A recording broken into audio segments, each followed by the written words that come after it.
Okay, epic flooding in southeast Texas. Let's see how the farm fared. Here's my unofficial bucket rain gauge, which appears to be slightly off level. So just to give the benefit, I'm going to measure the shallow end. And it says a fraction over 10 inches. 10 and, well, not even a fraction. 10 3/8. So measure the deep end here. 10 3/4, call it 10.5 inches in the bucket. 10.5 inches of rain overnight. Well, well, well. There's my house pad. Yeah, you can see past the machines there where the house will actually go is plenty high and dry, undoubtedly high and dry. So that's good. A little bit of a hole here to pump out. I think that'll pretty well consume this whole afternoon. Let me get the pumps going and then we'll take a walk back and look at the pond.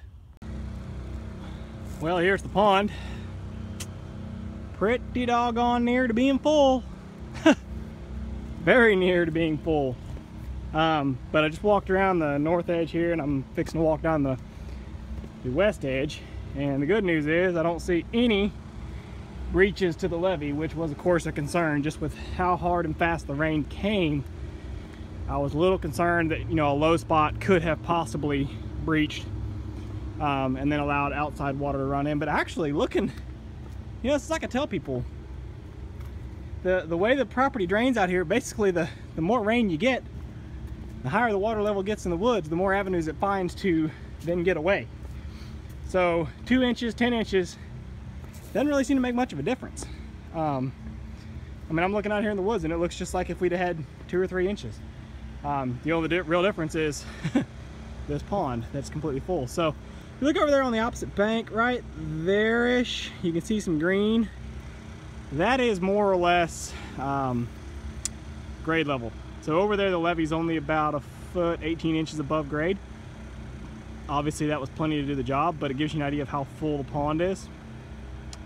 Very, very full. I think it may have actually flowed some water in through my little haul road there.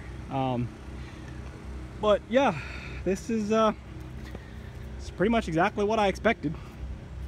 Oh, we're missing something. You guys remember my pumping station? There's a timber mat somewhere under there. And I was wondering to myself if it would float or if it would stay put, and it looks like, well, it's not floating, so I don't know where it's at. Oh, but anyway, the story is the same. Pumps are going, putting on a good show over there with the hoses kicking up and down and making little fountains. And yeah, it's just going to be another pumping marathon. We'll get it all pumped out, drained off, dried up, and we'll go back to digging. So one other thing I'll mention is this gives you a good idea of how big the pond will be.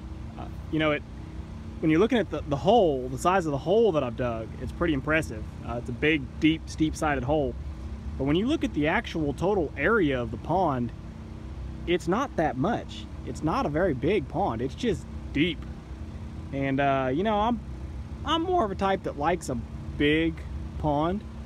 So it's almost certainly something that in the future I will be taking it further west, because I like to have a big surface area of a pond, something that looks like a big pond. This to me, you know, it's just a little puddle.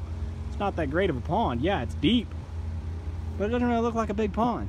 So, you know, I want something that, you know, you put a rope swing on and hey, it's a challenge to swim all the way across it, fun stuff like that. This just looks like a little puddle.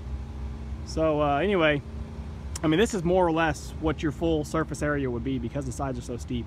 Even though we're, say, 2 feet below grade, put another 2 foot of water in this pond, you wouldn't really notice a substantial surface area increase. So definitely gonna have to put some planning into extending further west, and I think I'd like to take this leg of it a little further to the east, just for grins, but we'll see.